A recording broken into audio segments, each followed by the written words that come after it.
Bible me dit que la parole est une épée. Quand elle pénètre, elle partage l'âme et l'esprit, attriste l'homme et produit la repentance. Et comme une épée, elle fait aussi couler le sang. C'est la vraie circoncision. L'ancienne vie est passée et l'homme devient une nouvelle créature. La mauvaise vie, les mauvais désirs de la chair sont anéantis par la puissance de la parole.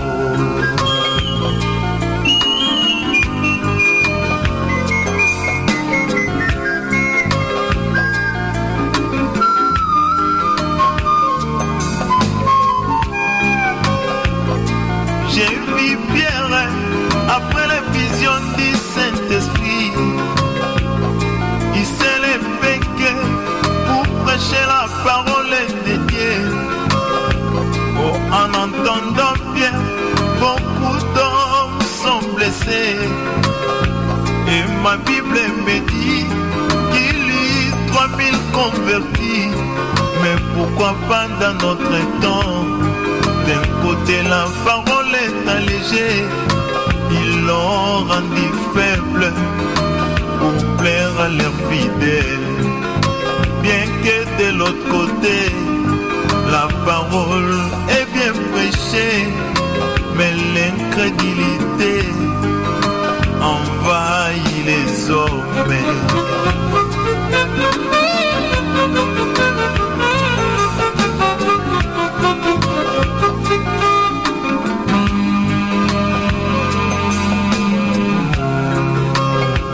Oh, ma Bible me dit que la parole est un juge, car les juges les sentiments, les pensées du cœur de l'homme. Mais si c'est le mot-ci est prêché selon la sainte doctrine, et c'est aujourd'hui que le jugement de Dieu s'abat dans l'église.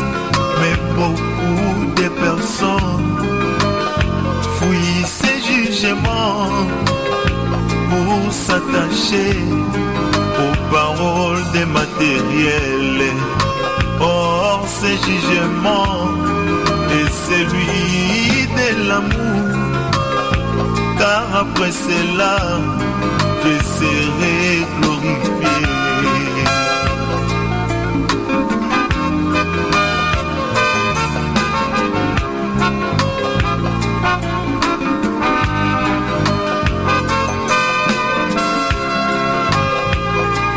Comme une lettre de l'époux à son épouse, il me l'a envoyé par l'intermédiaire des ministres.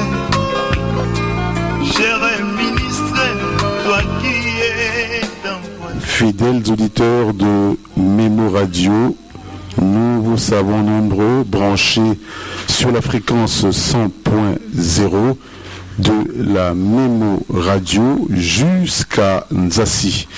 C'est vous dire que l'émission Que la lumière soit est vraiment suivie parce que les enfants de Dieu ont véritablement soif de comprendre la pure parole de Dieu sans mélange. Et pour ce faire, c'est le pasteur Clide Mundanga qui a la responsabilité, la lourde responsabilité d'abreuver le peuple de Dieu à travers cette émission. Et nous avons également la présence de notre bien-aimé Michel Tamba. Bonsoir. Bonsoir frère Alain. Pasteur Clide Mundanga, nous sommes en train d'apprendre beaucoup de choses en ce qui concerne les esprits incubes et succubes. Déjà, nous vous rappelons que cette expression peut paraître nouvelle pour les uns et les autres, mais l'expression consacrée, souvent nous disons mari de nuit, femme de nuit, mais ce qui ne cadre pas tellement avec la réalité, parce que ces esprits incubes et succubes peuvent aussi attaquer même la journée. Et nous voulons donc approfondir cette explication avec le pasteur Clyde Mundanga. Pasteur, bonsoir. Bonsoir frère Alain. En tout cas, nous sommes à vous parce que nous sommes en train de découvrir une réalité qui est très très malheureuse parce que elle n'épargne personne, que ce soit un chrétien ou un non-chrétien, un croyant ou un non-croyant. Tous, nous sommes exposés à cette réalité qu'on appelle aujourd'hui esprit incube. Pasteur, vraiment, nous voulons que vous alliez dans les profondeurs. Ok, merci frère Alain. Nous voulons saluer tous nos fidèles auditeurs et auditrices qui sont restés jusqu'à 7 heures en train d'attendre leur programme. Le programme vraiment d'éclaircissement et de lumière, de précision surtout sur les Écritures.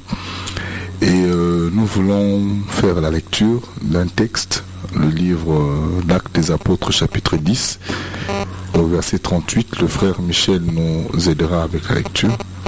Lisons la parole de Dieu dans Actes chapitre 10, le verset 38. Vous savez comment Dieu a oint du Saint-Esprit et de force Jésus de Nazareth, qui allait de lieu en lieu, faisant du bien et guérissant tous ceux qui étaient sous l'empire du diable, car Dieu était avec lui. Ok, on peut aussi lire le livre d'Un Jean. 1 Jean. 1 Jean chapitre 3, le verset 8. Oui. Celui qui pêche est du diable, car le diable pêche dès le commencement. Le Fils de Dieu a apparu afin de détruire les œuvres du diable. Donc, vous voyez ce que l'Écriture est en train de nous rappeler ici. Le Fils de Dieu ici, c'est notre Seigneur Jésus-Christ, qui était donc, qui avait donc paru pour détruire les œuvres de ténèbres. Et le frère Luc nous rappelle, donc nous relate dans le livre, dans son édifiant livre des Actes des Apôtres, nous dit que le Seigneur allait de lieu en lieu, faisant du bien, guérissant les malades et surtout guérissant ou délivrant ceux qui étaient sous l'empire du diable, parce que Dieu était avec lui. Donc nous disons que quand Dieu est avec un serviteur, quand Dieu est avec un homme, il n'y a pas que la parole qui peut attester que Dieu est avec cet homme-là, mais la vie de la parole aussi, la puissance de la parole. Car dit l'Écriture, voici les signes qui accompagneront ceux qui auront cru. En mon nom, ils chasseront les démons. Et vous savez que même avant de recevoir l'Esprit pleinement, avec l'Écriture simplement, nous avons vu comment les démons ont été chassés par les disciples. Vous vous souvenez que ce jour-là, ils ont même dit, ils étaient très contents et excités parce que les démons leur étaient soumis. Et heureusement que le maître leur avait ramené pour leur dire, vous ne devez pas vous réjouir parce que les esprits sont soumis, mais plutôt vous devez vous réjouir parce que votre nom est écrit dans le livre de vie. Donc pour dire que même avant d'avoir reçu l'Esprit, ils avaient déjà la capacité, à cause de l'Écriture, de menacer et chasser les démons. Donc nous disons que nous croyons en la parole, oui, mais nous croyons aussi que la parole est capable de chasser les démons. La parole est capable de nous... D'ailleurs, le Seigneur a dit, je vous ai donné, c'est au passé. Donc tout enfant de Dieu a ce pouvoir en lui. Il suffit que nous puissions repérer ça et puis l'exercer. Les esprits nous seront soumis. Donc dans ce sens-là, pourquoi nous empruntons cette écriture? Pourquoi nous visitons cette écriture? C'est parce que le sujet que nous sommes en train de traiter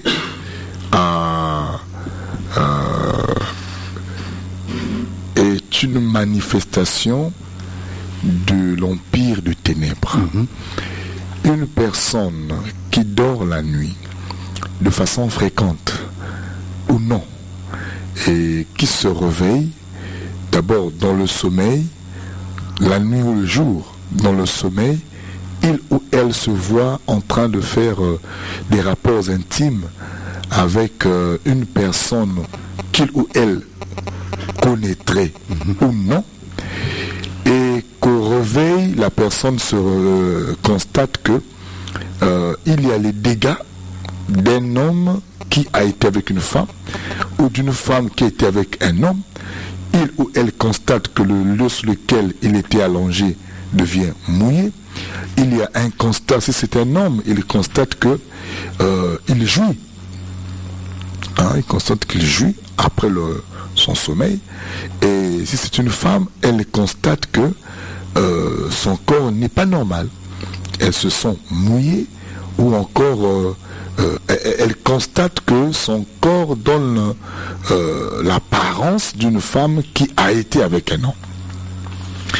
Et cette remarque-là, c'est une preuve de la manifestation de l'esprit incube ou encore l'esprit succube. Nous avons dit que nous parlons en termes d'esprit incube lorsque c'est un nom. L'esprit prend le démon prend la forme d'un homme. Là on parle d'esprit incube. Et lorsque le démon prendra donc la forme d'une femme, on parlera d'esprit succube. Et donc quand un enfant de Dieu, un païen ou quiconque nous reçoit par eux, constate des pareils phénomènes, il ne faut pas continuer à cogiter. Tu es réclamé par le monde des ténèbres. C'est une attaque des ténèbres, une attaque de la sorcellerie. Et j'aimerais dans ce même sens, tu sais frère Alain, pendant que nous étions à l'école, on devait être au collège et on avait un cours de biologie, donc on parlait sur la reproduction. Et je me souviens que ça devait être moi ou un collègue qui avait posé la question pour demander mais c'est quoi ce phénomène-là, parce que parfois tu dors, tu te réveilles et tu te sens mouillé. Et ce constat-là. Voilà, ce constat. Et le professeur nous disait que c'est naturel. C'est naturel lorsque quelqu'un grandit, et c'est naturel, tu peux dormir, tu te réveilles, ça arrive et ça peut arriver. Voyez-vous, et donc pendant un moment, nous avons pris ça pour un phénomène naturel. Mais quand le Seigneur nous révèle sa sagesse, sa connaissance, et avec l'aide de l'esprit, nous avons compris que ce n'est pas naturel. Ce n'est pas normal. L'homme ne peut faire de pareils constats que lorsqu'il a été avec une femme. Tu fais un rêve, ça quitte le rêve, ça tombe de la réalité, ce n'est pas normal. Donc voilà pourquoi nous voulons par là éveiller le peuple de Dieu pour dire au peuple, donc toutefois que vous constatez un pareil phénomène, vous devez vous lever dans la prière. C'est une attaque de la sorcellerie, une attaque des ténèbres. Il faut rechercher des hommes de Dieu pour qu'ils puissent prendre soin de vous dans ce sens de cas-là. Et nous voulons aussi dire que c'est un esprit que le diable utilise évidemment pour détruire et pourrir l'intimité dans les foyers. Beaucoup de foyers sont au seuil du divorce, ne se comprennent plus parce que il y a la présence ou encore il y a ces réalités dans leur foyer. Et vous allez remarquer, frère Alain, il y en a même qui sont mariés dans la nuit. Je veux dire dans le monde, pas la nuit, mais dans le monde de ténèbres. Et c'est une femme, mais qui est liée à un esprit et qui toutefois, de façon régulière, apparaît et se manifeste. Ça peut être une femme qui est dans un foyer, mais toutefois qu'elle dort, l'homme sent que le lit est étouffé. L'homme a l'impression qu'il y a quelqu'un d'autre sur le lit. En dehors de lui. En dehors de lui. Mais il ne sait pas comment expliquer ça, il ne sait pas comment exprimer ça. Voyez-vous. Mais la femme qui voit ces pareils phénomènes doit automatiquement chercher la solution. Parce que cet esprit est capable de menacer même la vie de l'homme qui vit avec la femme. Parce que la femme est spirituellement attachée à un esprit qui l'exploite sexuellement. Voyez-vous. Et cet esprit se considérera rival de l'homme qui vit avec la femme. Et donc capable de jalouser aussi. De jalouser. Ça peut commencer à attaquer ou encore s'attaquer à cet homme-là. C'est des réalités. Vice-versa. C'est vice-versa. Et vous avez aussi ce type de cas où c'est carrément un parent ou une connaissance qui est à l'origine de ces manifestations-là. Une personne qui pratique des œuvres de ténèbres et qui est capable d'entrer en contact avec certaines forces du mal et pour venir et avoir commerce avec un homme ou avec une femme. Et lorsqu'il vient le faire ou elle vient faire ça, il ou elle vient pour détruire la personne, c'est une attaque de la sorcellerie, vient pour détruire la personne qui subit ce phénomène-là. Et il faut ajouter que c'est un démon qui est utilisé et qui prend contact avec toi. Et cet acte, comme on le disait la fois dernière, ne peut pas rester sans conséquence.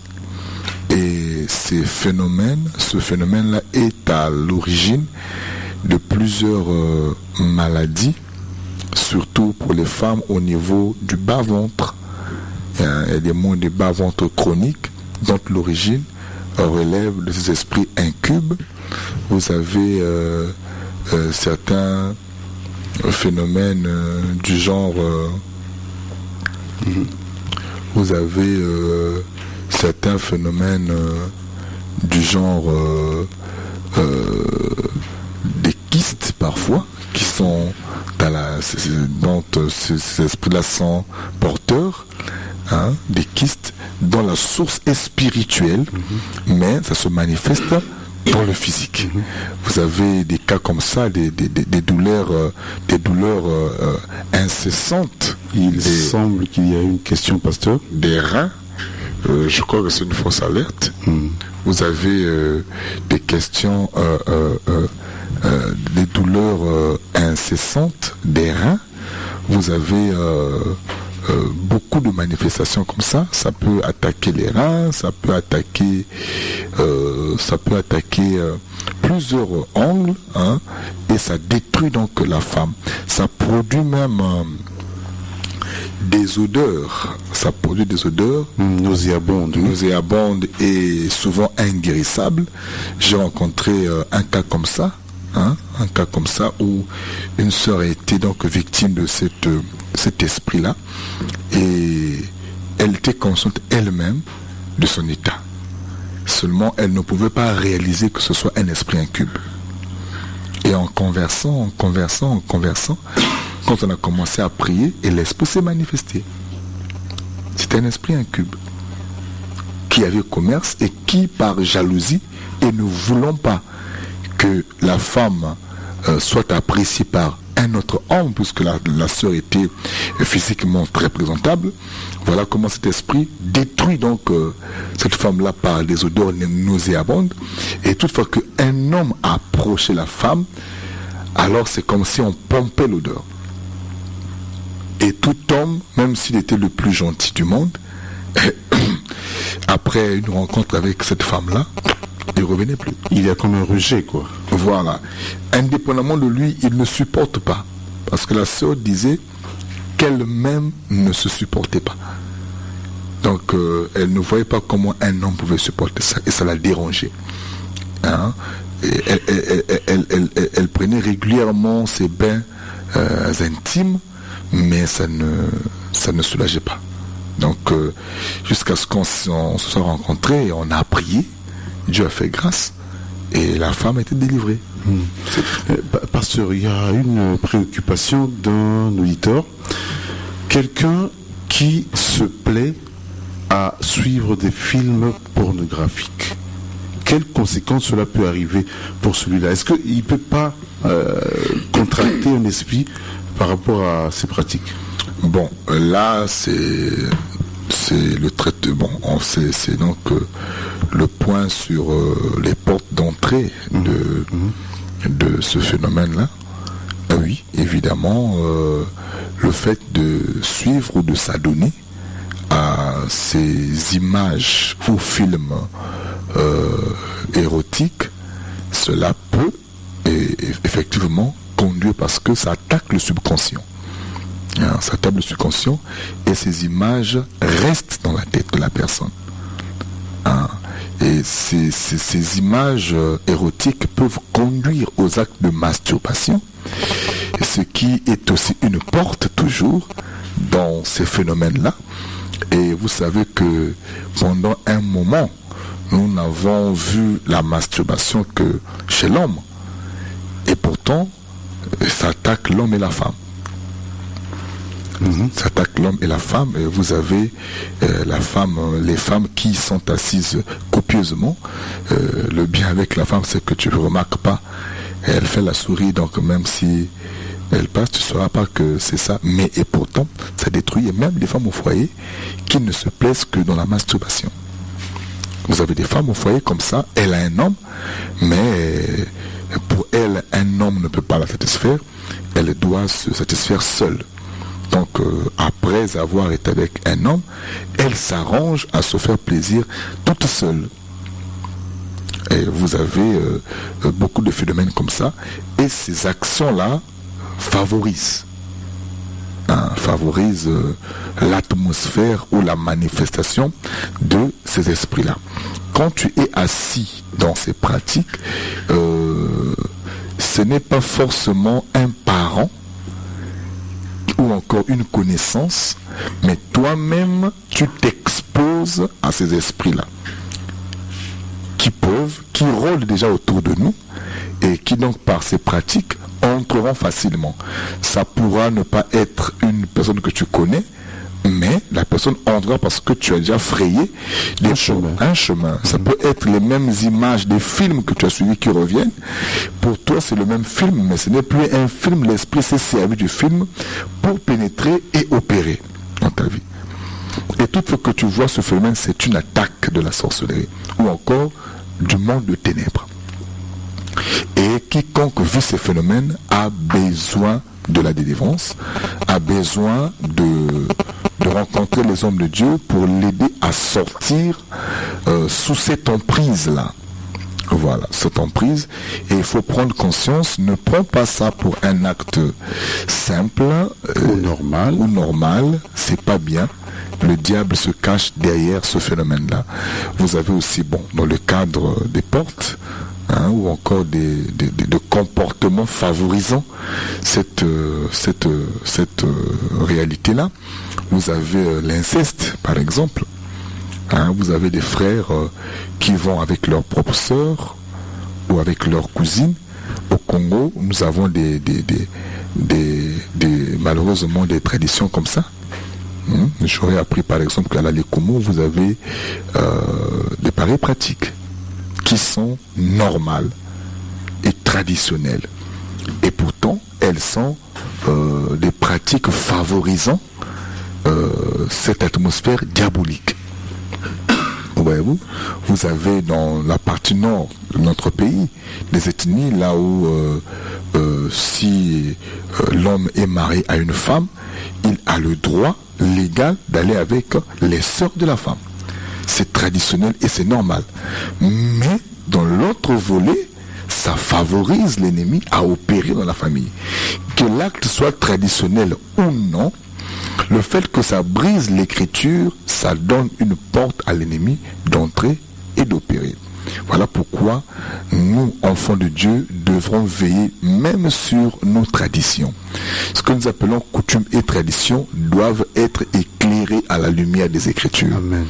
Un enfant de Dieu ne se soumet pas, ne s'expose pas sous l'emprise du diable au nom de la tradition. C'est une tradition, oui. Je ne veux pas dire ici que notre tradition est diabolique. Non. Plutôt, il y a des éléments dans notre tradition qui ne glorifient pas Dieu.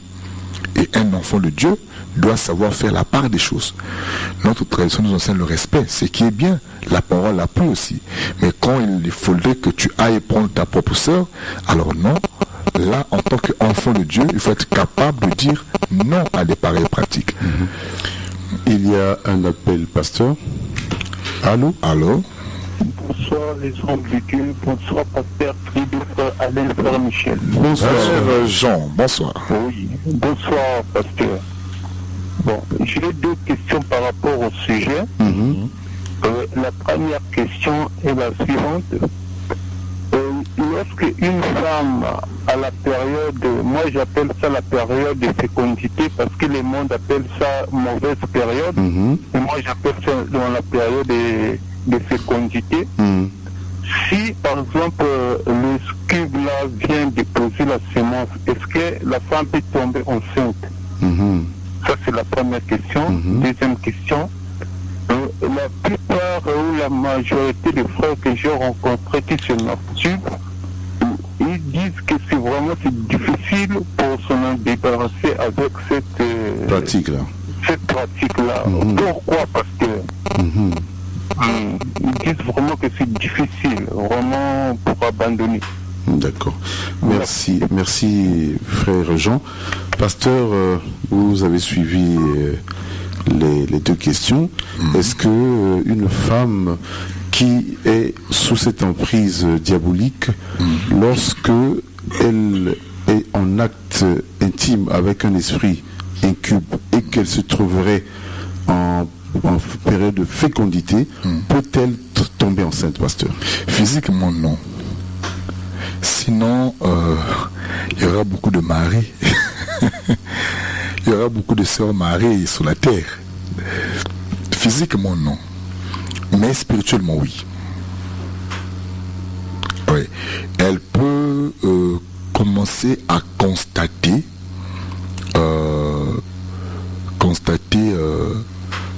comment je veux dire ça, La sensation d'une femme enceinte. Oui. Et vraiment, elle peut vraiment se déformer aussi. Hein. Elle peut vraiment, c'est vrai que elle n'aura pas un gros ventre comme cela se voudrait, mais elle sentira que le corps n'est plus normal. Voyez-vous? Et cela est un envoûtement spirituel. Dans le monde de ténèbres, l'ennemi fait des choses horribles, hein, juste pour nuire à la vie des hommes. Donc physiquement, comme ça, pour accoucher, non. Mais évidemment, ça peut avoir jusqu'à détruire dans ce sens-là. Et nous voulons dire que c'est une attaque spirituelle, mais qui atteint certains points physiques. La preuve en est que nous avons des cas comme ça. Encore un homme qui irait avec une femme dans le songe, on aurait dit que le corps s'est excité, voilà pourquoi il arrive à jouir. Mais vous avez le contraire. Une femme qui dort seule, quand elle se réveille, non seulement elle a des pertes, mais parfois elle retrouve la sémence d'un homme, alors qu'elle a dormi seule. J'ai eu un cas comme ça. Donc c'est carrément physique. Et si tu as l'occasion d'observer une personne, comme par surprise ou par inattention, qui est en train d'être sous cette attaque-là, tu vas vraiment constater que c'est vraiment quelque chose de réel qui se passe. Seulement spirituel. Seulement, c'est un esprit, mais qui prend carrément une forme et qui attaque la personne dans le sens spirituel. Mais pour ce cas, on parlerait quand même pas d'une période de 9 mois et puis je sais pas. Non, bon, c'est spirituel, c'est spirituel, c'est mystique. C'est mystique. Il n'y a que le constat, hein, il n'y a que elle qui sentira que elle devient beaucoup fatiguée, elle n'est plus normale, la poitrine perd la forme, hein, de sensations un peu comme ça. Mais ce ne sera pas peut-être 3 mois, 9 mois comme ça, non. Mais c'est des manifestations où tu sens que la femme n'est pas normale. Toutefois qu'elle dort parfois, elle rêve qu'elle a un enfant, elle rêve qu'elle est enceinte, elle rêve qu'elle est beaucoup... elle se voit comme ça quand elle dort spirituellement. Or que très souvent, les rêves ne sont que des flashs, des images de l'aspect spirituel de notre vie, c'est parfois. Donc, dans ce sens-là, physiquement comme ça, non, sinon il y aura beaucoup de sœurs mariées sur la terre. Mais toutefois, ça détruit la personne, elle sentira, peut-être ne verra pas physiquement, mais elle sentira ça, et les constats aussi se manifesteront.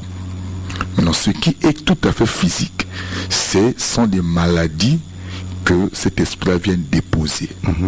Parce que quand elle injecte la sémence sur toi, sœur, cette sémence-là vient comme un venin, comme un poison, pour détruire le corps de la femme. Spirituellement, ça alourdit la vie de prière. Une personne qui vit ça 2-3 fois devient lourde dans la vie de prière. Ça alourdit la vie de prière et ça alourdit même le zèle dans la foi. Ces esprits-là entraînent des pertes de mémoire. Ah oui, des pertes de mémoire. Aussi bien chez l'homme que chez la femme. Oui, l'homme que chez la femme.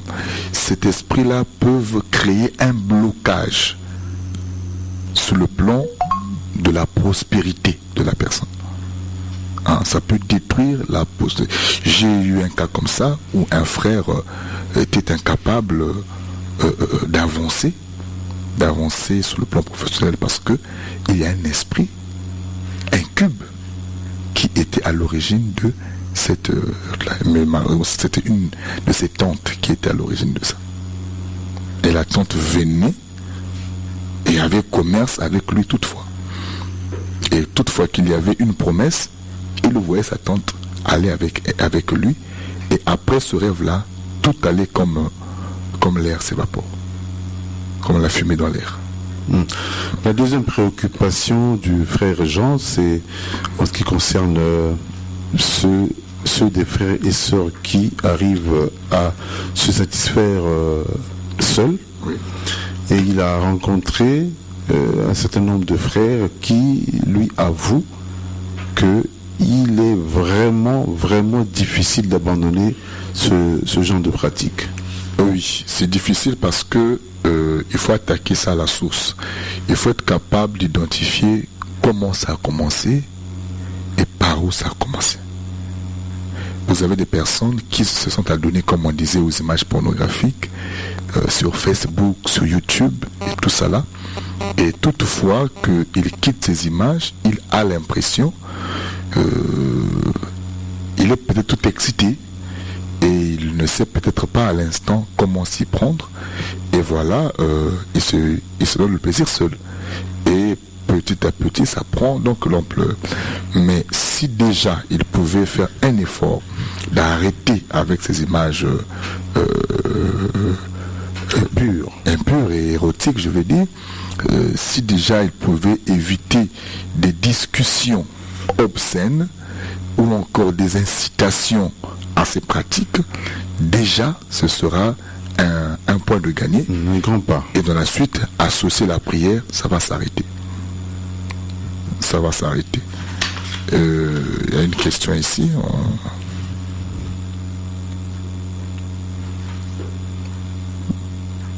Certainement. On dit, mais si les deux ne savent pas qu'il y avait un lien de famille et subitement il apprend cela déjà, une grossesse, comment faire? Une grossesse comment? une grossesse venant normalement, physiquement parlant. Oui. Et enceinte de son mari alors. Ah, dans le cadre de l'inceste, semble-t-il. ah, ok. Mais Dieu est juste. Dieu est juste. Dieu nous juge par rapport aux faits et aussi par rapport aux intentions. Donc voilà pourquoi on dit que Dieu est le juste juge. Si c'est pas intentionnel, ce sont des parents qui ont fait leur aventure et qui n'ont pas aidé les enfants, et par surprise on venait apprendre qu'ils étaient ensemble, il y avait un enfant. Bon, maintenant qu'ils ont pris connaissance de la chose, ils vont s'arrêter. Si un enfant, on le garde. Là, l'Écriture dira, Dieu, sans tenir compte des temps d'ignorance, annonce aux hommes à se repentir. Et je pense que même les parents seront eux-mêmes les premiers responsables. Parce que les enfants se sont vus dans la rue, ne sachant pas. Et voilà, dans la jeunesse, certainement, les erreurs se sont commises. Voilà pourquoi il est important d'aller au mariage. Maintenant, si c'est un cas de jeunesse, de folie de la jeunesse, notre appel, allô? Oui, le prochain pour une autre question. Oui, pour ce qui concerne toujours les scribes,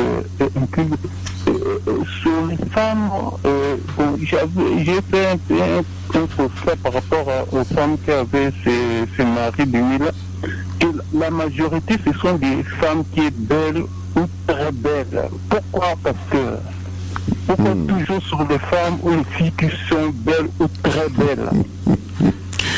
Ah, ça va être un reproche finalement d'être belle. Ok, merci. Bon, c'est le constat du frère Jean. Juste un constat. C'est un constat. Maintenant, s'il faut naviguer dans le sens du constat, les femmes qui se sentent au point, très souvent, cette beauté devient pour la femme aussi un piège. Un grand piège. Elle se croit tout permis. Et le fait de ne pas se discipliner, le fait de changer les partenaires comme on change, comme quelqu'un changerait ses vêtements, on s'expose parce que ceux avec qui tu vas l'un après l'autre, tu ne maîtrises pas leur état d'âme aussi.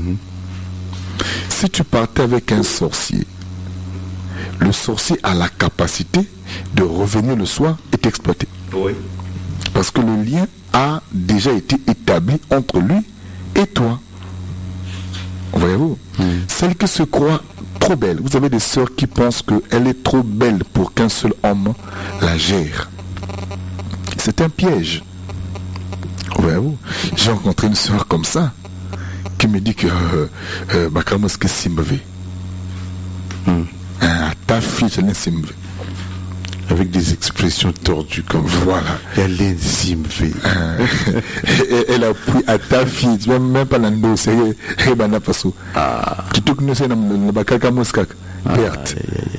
Elle me dit que c'est une perte. Mais évidemment, ce genre de comportement favorise l'esprit incube.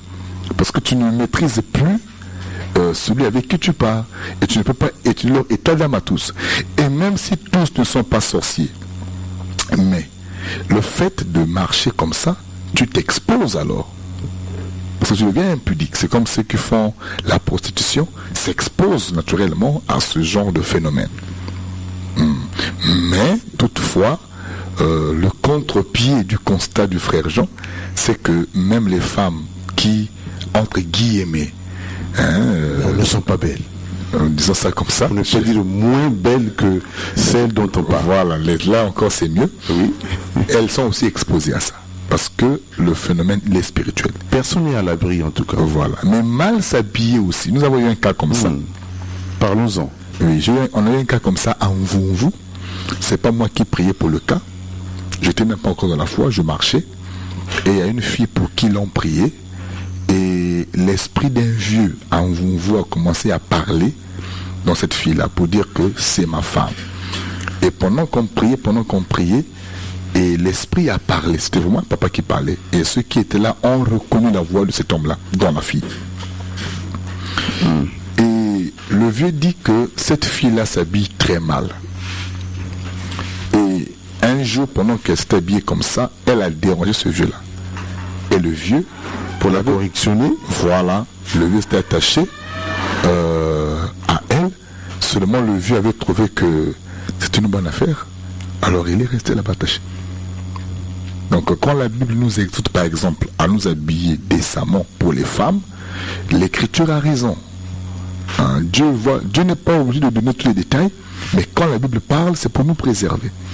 Donc nous voulons exhorter nos bien-aimées sœurs à vraiment veiller sur votre accoutrement. Nous savons qu'aujourd'hui la mode voudrait que le corps soit exhibé, mais c'est au risque et péril de nos âmes que nous le faisons. Nous ne nous laissons pas asservir, et ne nous laissons pas sous le joug de la mode. La mode est un instrument du diable. Amen. Surtout quand on ne sait pas s'en saisir. Je pense que un enfant de Dieu n'est pas à la mode. Un enfant de Dieu n'est pas à la mode, car l'Écriture dit ne vous conformez pas au siècle présent. Or que être à la mode, c'est une façon de se conformer au siècle présent. Donc en tant qu'enfant de Dieu, c'est des choses et pratiques que nous devrons décrire. Le frère Rick nous pose une question. Bonsoir les hommes de Dieu, c'est le frère Rick. Ma question est de savoir quel est le sort de ceux qui prennent plaisir dans la masturbation. Bon, le sort, je ne sais pas dans quel sens. Les conséquences, notamment. Mais les conséquences sont multiples, telles que celles que nous sommes en train de dire. Et je ne sais pas, mais je n'ai pas aussi vérifié ça, je ne voudrais pas rentrer là-bas. Seulement les hommes de science disent que ça peut conduire à une faiblesse sexuelle. Je ne sais pas, chez l'homme bien sûr. Je n'ai jamais vérifié ça, donc je me réserve. Mais il y a beaucoup de conséquences. Comme ce n'est pas notre thème, nous ne voulons pas rentrer là-bas. Mais pour la femme, par exemple, parce que la masturbation, c'est l'homme et la femme aussi. Et chez la femme, le danger, c'est que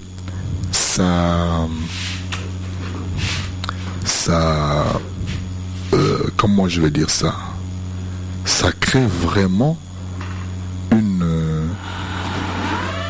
chambre, ça crée une chambre aux esprits dont nous sommes en train de parler ici. Parce que bon, rien notre appel. Allô. Bonsoir les hommes de Dieu. Bonsoir, bien-aimé. C'est le frère Massanga. J'ai une question et la voici. Est-ce que se sucer le sexe pendant les rapports sexuels est un péché? Pardon? Est-ce que se sucer le sexe pendant les rapports sexuels est un péché? Merci, frère Massanga. Merci à vous. C'est quelques pratiques, j'ai envie de dire, venues d'ailleurs, pasteur. C'est dommage qu'on en arrive là. C'est ne pas faire ce que le Seigneur nous demande de faire. C'est comme rechercher un surplus dans cette pratique, mais en tout cas, péché ou pas péché, disons simplement que ce n'est pas de très bonnes pratiques. Parce que le corps de l'homme, le corps de la femme, ça n'a pas été fait pour la bouche. Non. Il faut peut-être comprendre ça de cette façon. Déjà que ce n'est pas une pratique normale, donc autant mieux ne pas en arriver là.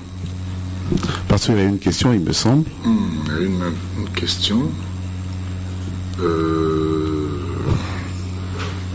Shalom pasteur, la Bible déclare que si tu crois, tu seras sauvé toi et ta famille. Est-ce que cela est possible si les enfants ou la femme ne sont pas en Christ?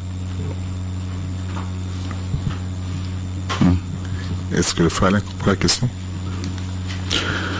Je ne comprends pas trop. Vous avez dit que... Bon, mais dans tous les cas, nous voulons respirer un peu. Nous voulons vous présenter une activité que nous allons commencer demain certainement, mais qui est aussi une occasion pour celui et celle qui vit ce phénomène de venir prier pour que le Seigneur, qui sait, fasse grâce pour une éventuelle délivrance. Suivant. Encore un moment de rafraîchissement, d'éclaircissement, de puissance et d'impact avec Dieu, l'Église, le rassemblement des saints vous invite massivement à prendre part au grand séminaire de prière qu'elle organise à la base Socotrice près du pont.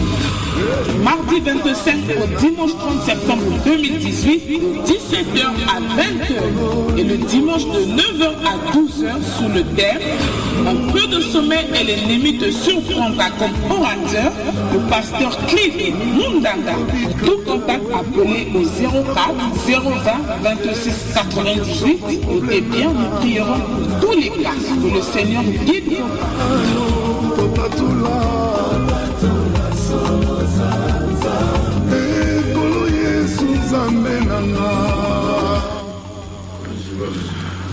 Voilà l'annonce qui est passée. Pasteur, nous allons revenir à notre émission. Une question encore? Bon, nous voulons insister, pour ceux qui nous prennent, vous pouvez nous joindre au 04 020 26 98 04 020 26 98 pour ceux qui nous prennent qu'aujourd'hui. Sinon, vous pouvez aussi écrire au 06 945 35 24 06 945 35 24. À ce propos, nous voulons traiter une question. Nous avons une question ici qui vient de la part de la sœur Jessica. Elle veut savoir, elle demande, suite à la question du frère Jean concernant des enfants qu'on aurait eu spirituellement, est-ce possible de briser ce lien et d'être délivré définitivement? Si oui, comment? Ah oui, c'est bien possible. Le Seigneur est là pour notre délivrance. Il faut se rapprocher d'un homme de Dieu et il aura un entretien avec toi. Et après l'entretien, l'Esprit nous donnera les directives à suivre pour que il puisse faire ce travail-là.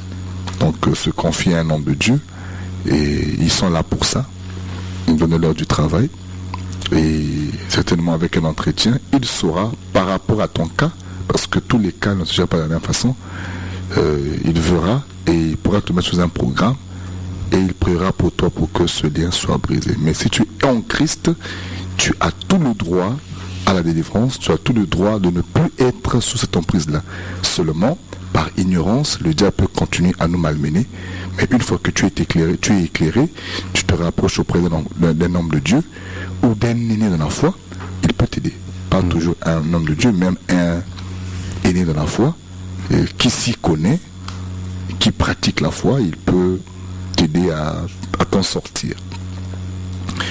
Si un frère a eu, si un frère a cru à l'évangile, baptisé, constate dans sa vie alors que... je ne comprends pas la question. Il faut peut-être la reformuler. Constate les effets. Bon, constate les effets dont nous parlons aujourd'hui. Oui, ça veut dire que le frère doit se rapprocher d'un homme de Dieu. D'abord, doit commencer à prier. Doit commencer à prier. Si le frère est baptisé, le frère est dans la foi, il constate, c'est pareil phénomène, qu'il commence d'abord à prier. Qu'il commence à prier et qu'il commence à résister à ces esprits-là, à s'attaquer à ça, le Seigneur lui fera grâce. Maintenant, si ça persiste, alors il doit se rapprocher auprès de son pasteur pour que le pasteur fasse ce travail-là.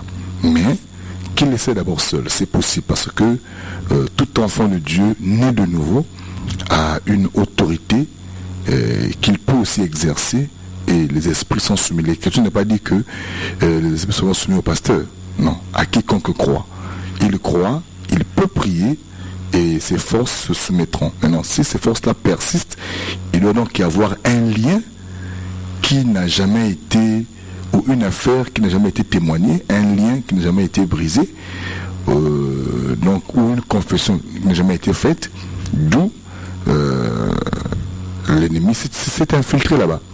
Et le pasteur saura, dans l'entretien, comment orienter le frère. Parce que le frère peut naître d'une famille où il y a certaines alliances, peut-être qui continuent à réclamer.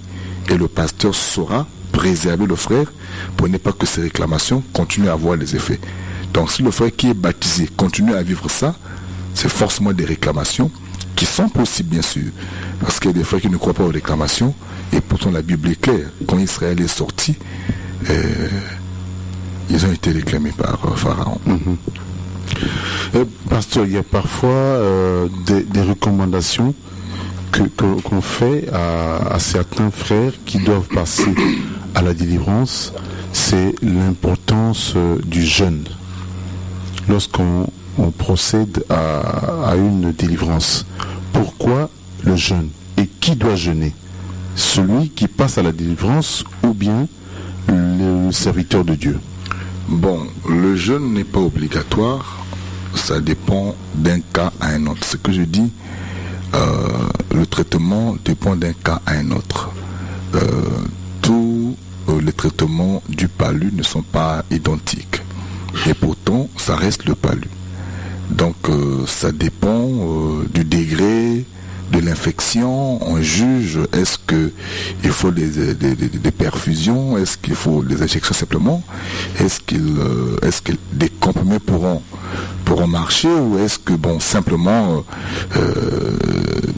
des calmants. Donc ça dépend d'un cas à un autre. Si le pasteur commence à mettre le frère sous un programme de jeûne, certainement il a vu la nécessité pour la personne d'être dans cet état-là. Voilà, mais non, si vous marchez, vous verrez que c'est pas tout le monde commence sous un programme de jeûne. Ça dépend d'un cas à un autre. Maintenant, si le pasteur juge nécessaire que la personne qui sera délivrée soit en état de jeûne, il va lui recommander. Et si le pasteur juge aussi qu'il doit lui-même être en état de jeûne, il le sera. Mais on va pas en faire une doctrine. Et quelle en est l'importance donc? Mais c'est la concentration et dominer sur la chair, être un peu plus proche du Seigneur et être un peu plus léger. Et pendant le jeûne, la personne qu'on va délivrer est un peu plus disposée. Parce que vous avez des frères qui ne sont pas bien affermis, pour essayer de leur rendre disposés ou de disposer leur esprit. On est parfois obligé de leur mettre sous un programme de jeûne, parce qu'on sent que le frère il est très distrait. Comme ça, là, ça ne marchera pas. Il faut l'aider à passer dans des moments de beaucoup plus de concentration pour que le travail se fasse avec succès et réussite. Nous voulons rappeler à ceux qui nous suivent, le Seigneur a bien permis qu'on parle de ces choses, mais nous lançons aussi un appel. Donc demain, nous commençons un programme de prière dont le thème est « Encore un peu de sommeil et l'ennemi te surprendra ». Il y a des personnes qui ont été donc surprises par le diable et deviennent victimes de pareilles réalités. Il y en a aussi qui ont été surprises par le diable et se sont retrouvés sous l'emprise du diable au travers de tous ces points cités ici. Les esprits incubes, succubes, beaucoup qui sont en train de pleurer, leur foyer s'échappe entre leurs mains et beaucoup les ont renversés eux-mêmes, mais par ignorance. Il y a une possibilité, il y a une sœur, Jessica, qui a posé la question de savoir si il y avait donc un lien dans le cadre spirituel ou c'était un mariage spirituel, parce qu'il y a des parents qui ont spirituellement marié leur fille à leurs collègues sorciers. Et vous avez des parents qui sont poussés dans le monde de ténèbres, qui ont voué toutes les générations à venir, 5, 4, 3 ou 2, à un mariage avec une certaine divinité. Et toutefois que les personnes grandissent, ils sont soumis à ces liens-là. Et nous vous invitons demain à un programme de prière. Nous avons un appel. Allô. Oui. Shalom, pasteur. Shalom. C'est le frère Ponzo. Le frère Ponzo. Oui. J'ai envoyé une question tout à l'heure. J'ai dit ceci. Si dans une famille, par exemple, parce que dans la Bible est écrit que si tu crois, tu seras sauvé, toi et ta famille. Alors moi, je voulais savoir dans quel contexte. Dans le cas où, par exemple, madame, c'est-à-dire la famille, madame et les enfants ne sont pas en Christ, ne sont pas dans la foi. Donc, dans quel contexte peuvent être sauvés? D'accord. Merci, mon frère. Mais seulement, nous avons un problème de temps. On nous fait déjà signe que nous sommes à la fin de l'émission. Pasteur, retenons qu'il y a cette question du frère et que Dieu voulant, nous voudrions commencer par cette question dès demain, mardi. Merci, mon frère, merci, ma soeur, vous qui nous avez prêté votre temps. Comme nous avons dit, nous sommes à la fin et nous disons simplement que ceux qui ont les oreilles entendent ce que l'Esprit dit à l'Église corps de Christ, et que ceux qui entendent, comprennent et pratiquent la parole de Dieu, à bon entendeur, shalom. Shalom. Encore au moment de rafraîchissement, d'éclaircissement, de puissance et d'impact avec Dieu, l'Église, le rassemblement des saints vous invite massivement à participer au grand séminaire de prière qu'elle organise à la base Socotrice près du pont. Mardi 25 au dimanche 30 septembre 2018, de 17h à 20h et le dimanche de 9h à 12h sous le thème un peu de sommeil et l'ennemi te surprendra comme orateur, le pasteur Clive Mundanga. Pour tout contact, appelez au 04 020 26 98 et bien nous prierons pour tous les cas que le Seigneur guide.